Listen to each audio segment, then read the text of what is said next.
Hello, my beautiful and epic friend. Today on the podcast, I had the pleasure of bringing on Dr. Manna Semby, and we talk about things related to women's health, particularly around perimenopause and menopause. Dr. Manna Semby is a naturopathic and functional medicine doctor. She is also the founder of Aruna Precision Medicine, where she uses genetic, epigenetic, genomic testing in addition to conventional and functional labs, as well as additional assessments to help her patients revitalize whole body and brain health. Dr. Semby is especially passionate about helping women navigate perimenopause and preventing dementia. Today on the podcast, we talk about being proactive about your health versus being reactive with disease management. We also talk about signs and symptoms of perimenopause and menopause and things to look out for during this time. We also discuss the holistic approach to hormonal health, gut health, brain health, and so much more. I hope you will enjoy this discussion with Dr. Manna Semby. Well, hello, Dr. Manna Semby. Welcome to the podcast. I'm excited to have you here. And as we dive in, I know we are both very passionate practitioners when it comes to midlife, perimenopause, menopause, and that big transition time. And when I met you, I was very excited as we were talking about our similar focuses when it comes to managing women in this phase of life. And you said something that I thought was quite brilliant about helping them be proactive about their health rather than being reactive with disease management. So I'd like to open our discussion there. And what is your approach to that and how you empower women and your patients to be more proactive about health rather than reactive with disease management? Yes, let's start with a bang. So thanks, Sherry. Thanks for having me here. I think that's the only way to be, to being proactive. That means you are in control instead of letting events control you around, letting your health going down control you. Then you kind of trying to play catch up and then you don't know what else might be going on, how else you can catch up to where you want to be. So it's always so much better to be in the know of where you are age-wise in your health and what are common concerns, challenges that women generally face during that time. What happens is that a lot of women going into perimenopause and menopause are not educated about what are all the potential symptoms they could have. A lot of women do not know that their cholesterol will go high. And if their doctor is not educated well enough about hormones, they will put you on a statin. But what you need at that point is not a statin, you need your estrogen, right? So knowing what to look out for is super critical in being proactive. So first, just educating yourself, getting the information, speaking to the right people, knowing what are all the symptoms to look out for, and then tabulating your experience against that, right? What symptoms are you having already? What is the severity of those symptoms? Tabulating that. And then kind of noticing, okay, there are these other symptoms that you're not having at the moment. Great. But if you talk to a friend or somebody else, they might be experiencing those things. So you could educate yourself and others. So I feel that is one way to be proactive as you're going into your perimenopause transition. And of course, there are so many others, right? There are things like what you eat, if you're moving appropriately and enough every day, how are you managing your stress? All the other things that go into foundations of health, are you doing those things? That's being proactive. That's being responsible about your health. So as long as you're doing those things, then I think you're in good shape. I mean, things can still come up and take you by surprise, but you'd be better off if you are prepared and proactive in that manner. Yeah, and I like your example about cholesterol because I think, when you talk about menopause, the things that get highlighted so much are, the hot flashes, the night sweats, vaginal dryness, loss of libido. And we don't really talk about holistically, there's so many more symptoms that women experience. The cholesterol, the increase in blood pressure, sometimes the lack of drive, right? They get more tired, more fatigued, and they don't know what's going on as their hormones are lessening throughout this time. And I really believe that we need a lot more education in this area. I know, my mom never talked to me about menopause and what to expect and what she went through. I'm not even sure it was more stigmatized back then, and you just didn't talk about it. It's something you just suffered silently through. So I really love having experts like yourself come on and talk about exactly what's going on for women. When do you encourage your patients to start looking for these signs and symptoms? Around what age? And then what are like some of the early things that you have them think about with their health as they're transitioning through this very important time? Yes. So just going back to the critical importance of heart health for women.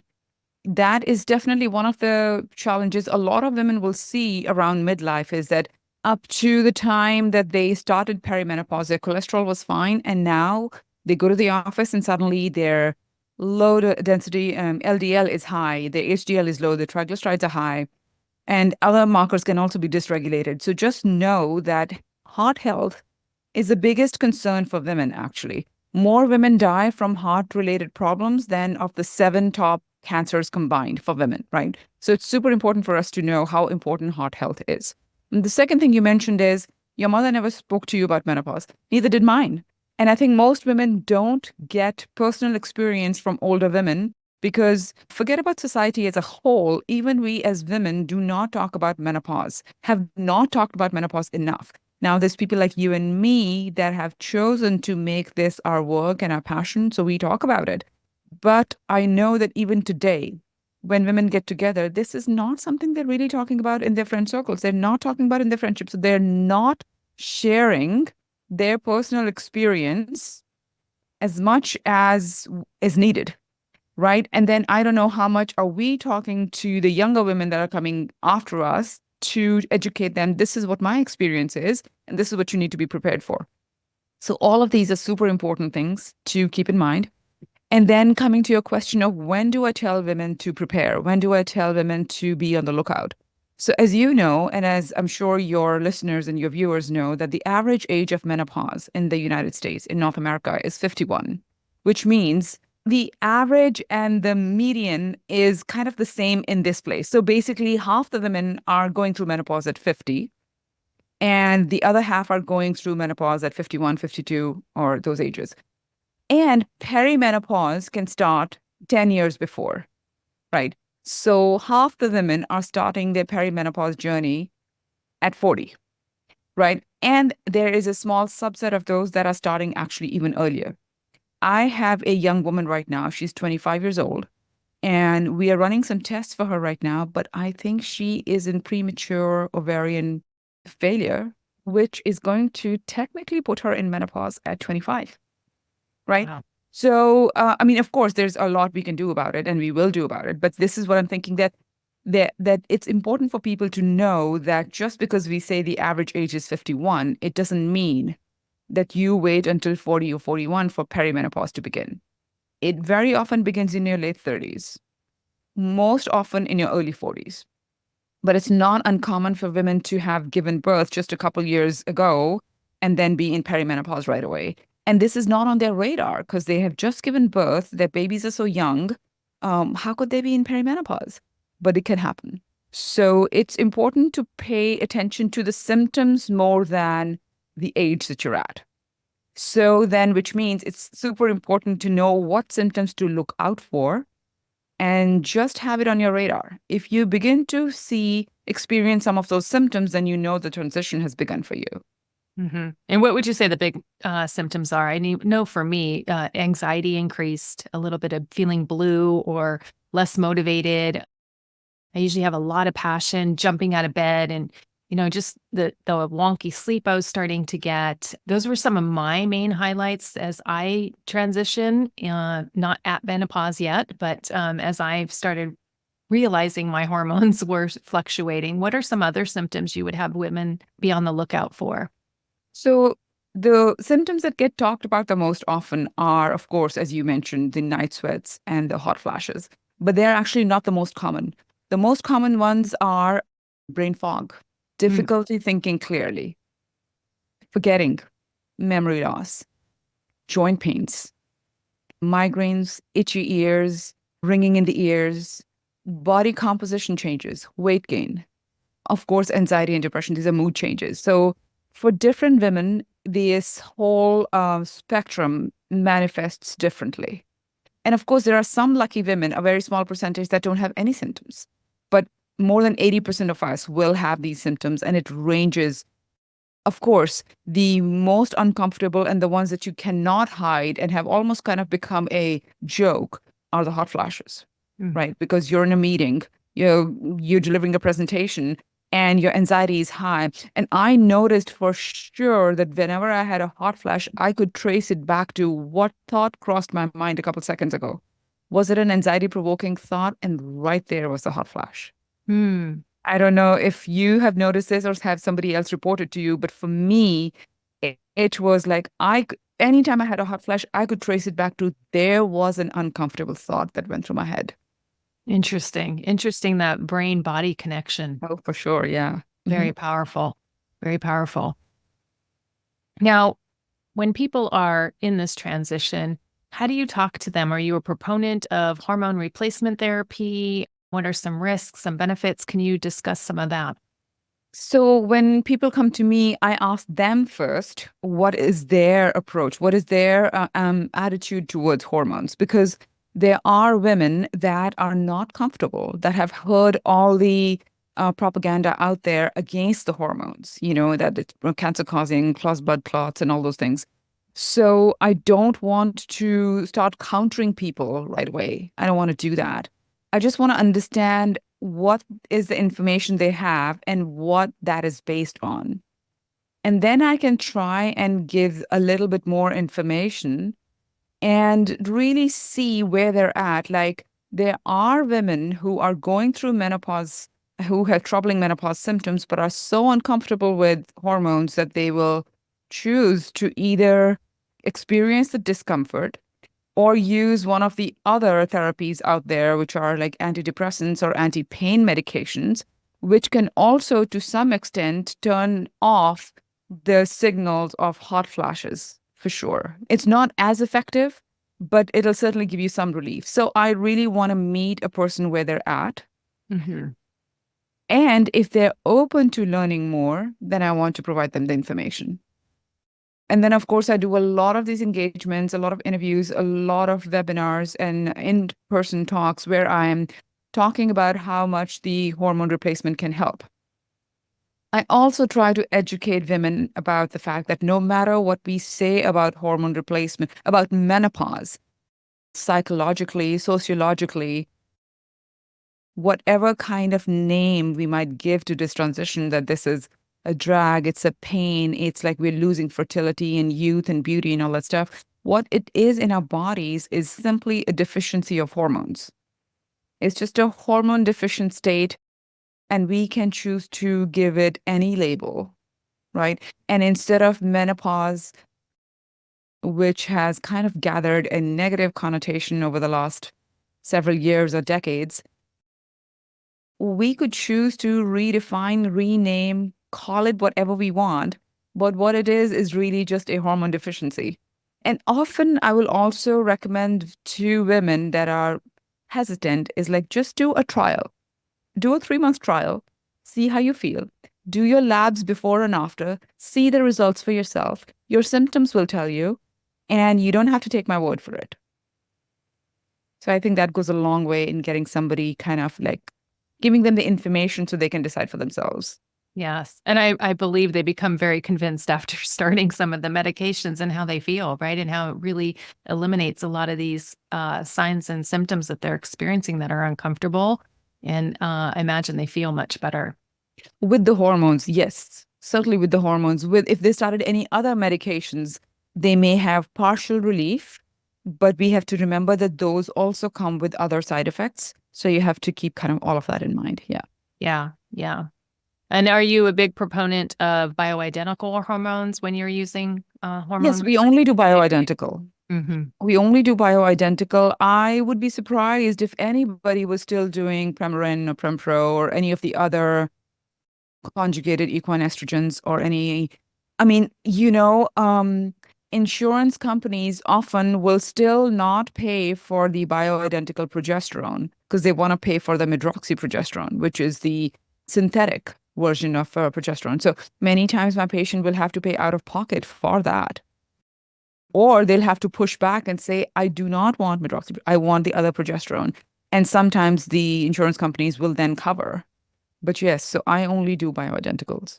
Yeah. And that's probably because of the great research they have on them and the better data, of course. Yeah. Yeah. Yes. So the study that you're referring to is the Women's Health Initiative, where there were a lot of missteps, but also one of them was the fact that they did not use bioidentical hormones. They used the synthetic hormones, and even those showed benefit in some places, but on the whole, we do not recommend using them because there are some downsides to those. Yeah. And I love when you point it out because I talk about it as well, but it's always nice to hear from other professionals in the space that those were done by synthetic hormones. Those were not bioidentical. And that there's a whole plethora of data showing how bioidentical hormones have been helpful for women. Not to say every woman should be on them. Of course, it's individualized based on other conditions. And so, can you talk to maybe who would not be a good candidate for a bioidentical hormone replacement therapy? So again, it requires an individual case by case evaluation. It depends on if you have a personal history of breast or ovarian cancer, not so much family history. In that case, somebody might begin with low dose bioidentical hormones, and they might decide in conjunction with their oncologist to screen more frequently. But even so, there really isn't any data which shows that hormones are going to lead to any kind of cancer. In fact, in the book Estrogen Matters, I'm sure you're familiar with it. Yes. Dr. Avram Blooming has said that if you are on hormones, you are 23% less likely to develop breast cancer. Mhm. And if you do still develop breast cancer, your prognosis is 40% better than the person who's not taking hormones. So that's one thing. So after doing a case by case evaluation, the two things that kind of remain to be considered are one is a risk of a venous blood clot. This is not an arterial blood clot. This is not the kind of blood clot that'll cause a stroke or a heart attack. This is a kind of blood clot that travels in your veins and can end up in your lungs, and it will be painful at the time. The odds of that venous clots are very low. So, for a normal woman with no health conditions, her risks of developing a venous clot are 2 in 10,000. For a woman who is on hormones, the risk is 4 in 10,000. So you could say there's a 100% increase, right? But that is very misleading. You want to look at absolute number, the relative risk, And then it's also important to know that anytime you're pregnant, your risk is 6 in 10,000. So it's higher. Mm-hmm. It's higher than normal and higher than what it is on hormones, but nobody tells us not to be pregnant and have babies. So that's one risk, but it's a very, very, very small. It's so small, in fact, that I would just say it's not even a risk, right? But it's important to know that that's out there. And the other thing is, if a woman has gallbladder disease, then potentially it can cause some complications, right? So the importance of that is the fact that how estrogen is metabolized and how the metabolites are eliminated from the body. The gallbladder plays a very big function in that. So if your digestion isn't optimal, if you are constipated, if you have any gut-related symptoms, nausea, cramping, diarrhea, constipation, any kind of digestive symptom, or you have leaky gut, then it's really important to fix those problems before you start on hormones, right? So, and if you already have gallbladder disease and you are on hormones, it's important to address those as soon as you can. Because what can happen with the gallbladder disease is eventually you may end up getting an infection and needing to have your gallbladder removed, which is very common in a lot of women. Because what is the gallbladder doing basically? It's a storage house for the bile. The pancreas produces the bile and the gallbladder stores it. Anytime you eat, the gallbladder releases a little bit of bile so that your digestion can proceed completely. Now, if you don't have a container for the bile, then the pancreas is producing the bile and it's continuously flowing out, dripping through your system, and there's no container for it. And then that can create other complications. And then you have to manage that. And that kind of becomes a lifelong condition. So it's really important to know if you have the propensity for gallbladder disease, if you have the risk factors for that, and then fix it. It's very fixable. So fix it, and then you can proceed with the hormones. Yeah. And when you're looking at how estrogen is metabolized, do you run the Dutch test on women? Is that something you commonly do, or do you look at other laboratory measures? So generally, what ends up happening is I don't run the Dutch test as a matter of course. I run it only when it's needed because their patient symptoms tell me a lot. Their bowel movement history, how frequently they go, do they have to take laxatives? What is the general routine? What are their symptoms? And I do a stool test, which Hmm. tells me a lot about their gut health. And it also tells me a little bit about their beta glucuronidase, which tells me how they're metabolizing things. So I try to use the tests that give me a lot of information and not just, I mean, I think the Dutch test can be useful in some places, but I don't always use it because I just try to steer people towards like, if you're not having at least one bowel movement every day, then I need you to do so and so that you can do that. Right. So I'm trying to help at the source and fixing those problems and using the information from the stool test and other tests and patient symptoms to kind of put together a picture to see what's happening in the body. It's, yeah, so important to do because if we're not eliminating, like you said, we're just going to keep recycling that estrogen rather than eliminating it, right? And so we need to make sure that they're detoxing their estrogen and they're actually metabolizing it, it's leaving their body so it's not storing up and causing other problems. So very important that we're looking at that. And so I really want women, as we're talking, to be proactive about their health, really looking at their bowel movements. And also, there's a lot more information we can get from the bowel movements too, the consistency, how often they're having them, and just making sure their digestion is optimized. And I love this holistic approach, right? Is really not just about one symptom and here's a drug for that symptom, right? That's kind of like Band-Aid medicine. That's what a lot of conventional medicine is still today, unfortunately. So I love that you're like a holistic, integrative practitioner because you're really understanding their body as a whole. How is their digestion working? How is that impacting their hormones? And if we do place them on hormones and they're a candidate for it, right? How are they going to handle those hormones and making sure that the body is optimized and not just treating a symptom here, a symptom there? Yes. And it's also important to know that when I'm evaluating somebody, whether they're a good candidate for hormones or not, I'm also looking at their total toxic burden that they're carrying. I am looking to see what is your load of mold toxins or chemical toxins or heavy metals. Because if you have these toxins in your body, and everybody does to some extent or the other, some have more than others, right? And what happens is our body is a giant detox machine, right? But it can get clogged up and then not be detoxing appropriately. If you're not detoxing properly, then what could potentially happen is if you have been exposed to a lot of endocrine disruptors, as we all are, that is going to make a difference. If you have fibroids, it's going to create a problem there.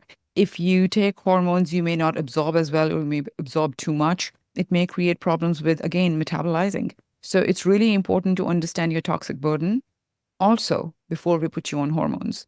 The world is just changing every day, and we need to keep pace with what we need to do to make sure your health is optimized and not just give you a band-aid solution, even if from a holistic perspective. Yeah, absolutely. And we know more and more chemicals are getting approved and into our foods and our body's not meant to detoxify all these products that we take in, even through our personal care products or makeup, just the amount of exposure that we have to these endocrine disrupting chemicals, as you mentioned, our body will just hang on to that unless we have our detox pathways open and also monitoring and measuring this just to see, for that individual and that personalized medicine approach that you bring so that they know exactly how much they are retaining, and then also ways to minimize that toxic burden.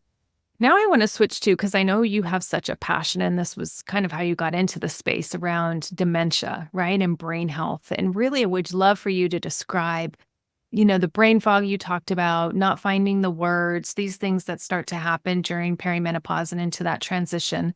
What are some key principles that you can educate us on when it comes to maintaining our cognition? Mhm. So, genetics is part of the problem, right? We begin with the genetics because we know that some genes predispose us to dementia and Alzheimer's, and there are others that are much more determinative. So if we have some of the early onset dementia genes, we will begin to see manifestation and a significant manifestation pretty early on in life, Is this even 20s, 30s. ApoE Oh, or so the ApoE is a predisposition. It doesn't like determine, it's not determinative. There are the PSEN1, PSEN2, the APP genes, which normally right now it isn't a practice to check for them because it can actually send patients into a tailspin. Because like with the ApoE, even if you are homozygous, which means if you have two copies of the ApoE4 gene, there is still a lot that we can do and keep dementia at bay. There's a whole lot. With some of the other genes, it is less so. We have less in our hands. So it's important to know family history. It is also important to know your own history, but you really have to evaluate it with like, are you going to be able to take it in your stride, work with a practitioner to stay proactive and not give in to an unnecessary hopelessness, right? So once we know that, then the second important thing to know is that women are diagnosed twice as much with dementia and Alzheimer's as men. So it's twice as critical for us to be on top of this thing, right? The other thing we need to know is that for women, often dementia begins at menopause because we are losing our estrogen, and estrogen is the master regulator for women's brains. So it is super important to discuss with your practitioner if you are a candidate for estrogen therapy and also progesterone, and start it at the right time. It doesn't always have to be that you have to have not had your period for a whole year before you begin your hormones. Or once you work with your practitioner, you may come up with a solution that is much before that, actually. Because sometimes women can go through perimenopause for long periods of time where they have one period every 3 or 4 months. And once you go 3 months without a period, the rate of bone loss is highest at that time. So you want to really be on top of this game. So once women know what their genetics are, once women know that their risk for dementia is twice as much as that of men, and then that it begins at menopause, then it's super critical to kind of see, okay, in addition to hormones, what are the other things we need to keep in mind?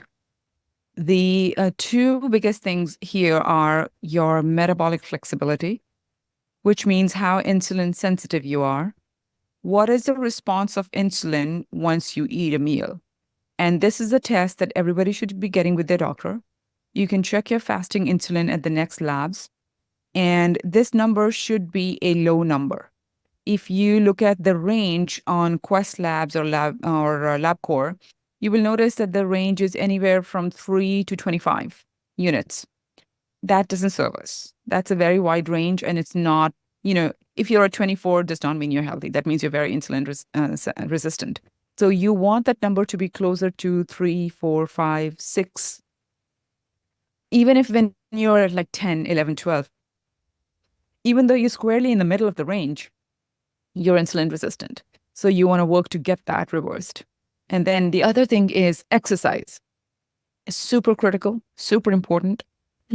Exercise releases brain-derived neurotrophic factor, BDNF, which helps the brain to grow and nourishes your neurons. So in addition to knowing your genetics, being metabolically flexible, and exercising regularly, and then all the other things come in terms of what you eat, looking at your toxin load, looking at if you have any chronic, low-grade latent infections that could be causing a problem.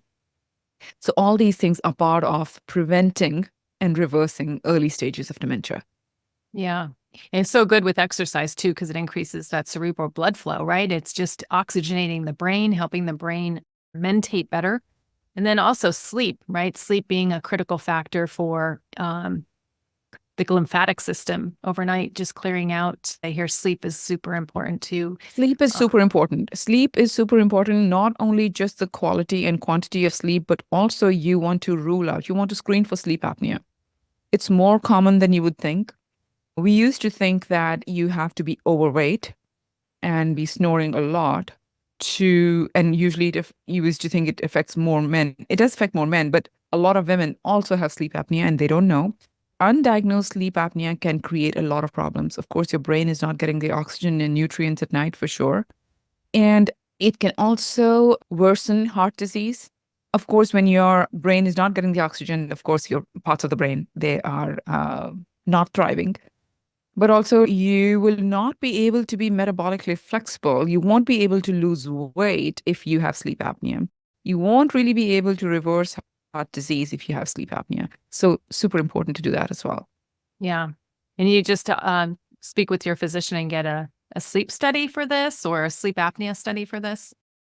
So, you have to go to a physician. I think the most important thing that I want to say in any interview is what we can do is like just educate yourself on what to look out for. And when you speak to a physician, what to tell them so that they understand where you're coming from, right? Like if you are an informed consumer, you can bring the right information to your physician so that they can order the right tests for you, right? Mm-hmm. So how will a person agree to screen you for sleep apnea? There are a few factors. Generally, of course, snoring is one, but there are others like if somebody has witnessed you kind of gasping for air at night, or if you wake up gasping for air, that's a big red flag. If you have a very dry mouth, which gets worse at night, that's a concern. And then there are these sleep studies, some that you go to a sleep center for, and there are others that are home studies. And these are like a little clip that you wear on your finger, like a pulse oximeter. And Mm-hmm. there's a little electrode that gets put on your chest. And you download an app on the phone. Home sleep studies, even though they are not as robust as a sleep study that you would do at a center, it's a pretty good screening tool. So I had done a sleep study for myself at home, and that showed mild, like, 0 to 5 apneic events per night is almost like you're fine. Mm-hmm. But 5 is where mild sleep apnea begins, and mine was 5. So it was a big enough concern for me that I spoke to my doctor and I told them that, okay, I also tend to get a very dry mouth at night. So do I have sleep apnea? So I actually went to a sleep study center. And of course, they put all these electrodes and wires everywhere in your body. Can be a little hard to sleep. But if the home sleep study shows you some concern, then you can make a case for an at center study. Mm-hmm. It's really important to do that. Yeah. Mm-hmm. So we touched on sleep, we touched on nutrition a little bit. How about a little bit more detail around that? Like really supporting the gut microbiome, really supporting those detox pathways. Do you put people on a certain diet or do you subscribe to a certain diet or it's just more of a whole foods, organic diet that you would recommend? Yeah. I don't believe in one diet for everybody. We have different taste buds, we have different preferences. For me, the thing is anything that's helping you being metabolically flexible and satisfying your taste buds is good enough for me, right? If you are insulin sensitive and you are eating to remain insulin sensitive, you can eat whatever you want, Mm-hmm. right? Of course, when I say metabolic flexibility, I'm including your lipid panel in that your cholesterol is under check, you don't have high triglycerides. Um, but I don't like the only time I've paused a little bit is when somebody is at an only meat diet. And I wonder about that because yes, I have heard about all the benefits that people talk about for the only meat diet, but I have seen gut health of those people and it is not optimal. And so for me, it's like as long as your gut is in balance, you're insulin sensitive, your lipid panel is good, you can eat whatever you want. But what I find is that there is a common grounds where everybody can meet, where the like vegetables are great in any diet that you're on. The low glycemic vegetables, the cruciferous vegetables, the green vegetables, the all your vegetables, most vegetables are like low glycemic. Um, as long as you're doing plenty of vegetables a day and you're getting your hydration and you're getting a lot of movement and you're getting enough protein, don't have to overdo the protein, but if you're getting enough protein, I'm okay with whatever cuisine or taste you want to go for. I'm also a big proponent of people trying a continuous glucose monitor and seeing for themselves what is their metabolic flexibility status.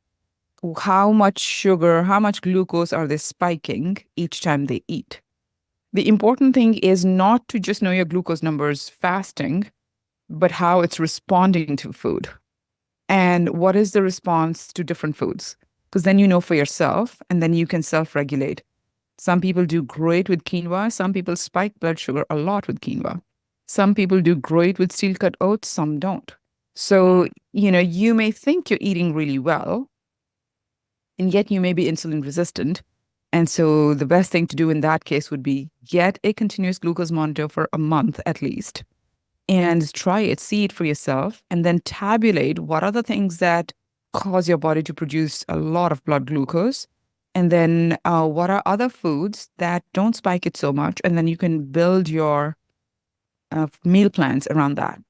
Mm. Such excellent advice. I wore a glucose meter for a month and a half, maybe it was even 2 months. And I found out so much information, just how regular coffee with milk would change it versus, just straight coffee, black, and just learned so much about the choices I was making and just having that real time data that you're able to scan right there and learn. It was such a like positive feedback for me for my brain. It's like, oh, this is really how I'm responding to this. And is there a healthier option? Because this is really spiking me, and I didn't think I was. And here I am, insulin sensitive, just Right. wanting to, make better choices.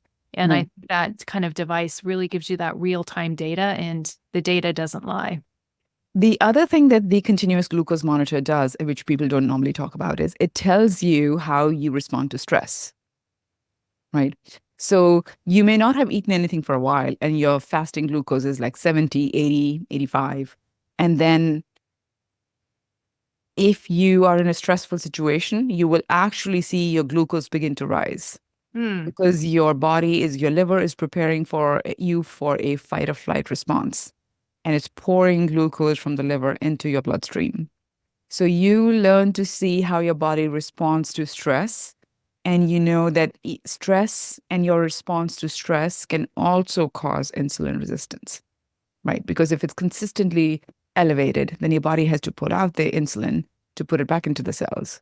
That's right. So, super important to also know what are the things that stress you out and how to bring that stress down a little bit. Very good point that you bring up about the stress and the cortisol. Is cortisol something you monitor a lot for your patients? I have done the 4-point cortisol test for people. I put that test also along with the Dutch test. I don't do it that often Hmm. because I think it's a given that we live in stressful times. People's stress is super high. When people come to me, I often find there are other tests that are going to give me actionable information, and I'm just going to presume their stress is high. Hmm. I'm going to Yeah. presume that. And so that is also something that I will do only infrequently. Well, thank you so much, Dr. Semby, for coming on the podcast. As we're wrapping up, is there anything else that you want to mention to my audience about how to empower them as they talk with their physician about this perimenopause, menopause transition? Yes, I would just say that educate yourself on what to look out for. Educate yourself on what are the symptoms of perimenopause and menopause. And I have a resource on my website if you think it would be helpful for your listeners. It's basically arunamed.com/quiz. So my website/quiz, and there is a list of 33 symptoms. And those symptoms are taken from the National Menopause Society Menopause Questionnaire. The list of 33 questions is from there. So you can go to that list and kind of see what are the symptoms that you have and what are the other symptoms that perhaps you don't have that a friend might have. So you could talk to them about it. You should just be educated on what to look out for. And that questionnaire also has ways to score yourself. Like you have this symptom not at all, a little bit, or a lot. And then it gives you a score and tells you like whereabouts you are and what kind of help you might potentially need. Wonderful. So this is really helpful so that when you go talk to your practitioner, you are really informed and you're speaking in a very knowledgeable way about what are the symptoms of menopause that you're having so that they will listen and offer you a solution that is right for you. Wonderful. We'll definitely link that website in the show notes. And then also, can you let my listeners know how to find you in case they want to learn more about you and all your handles and where you're at, and in case they want to make an appointment with you? Yes, of course. So my website is Aruna Med, Aruna MED. It's short for Aruna Personalized Medicine. That would have been too long. arunamed.com. And my email, you can reach out at hello@arunamed.com, and I'd be happy to connect with anybody. Great. And you're on Instagram as well and Facebook? I am on Instagram. It's Dr. Manna Semby. So just Dr. Manna Semby on Instagram. And on Facebook also as Arunamed. And also I share a lot on my personal page as well. So all those are options. And all these social media links are on the website. So you can see them right when Fantastic. We'll make sure to put all those links in the show notes as well. Well, thank you so much, Dr. Semby, for coming on the podcast today. Thank you, Sherry. It was wonderful.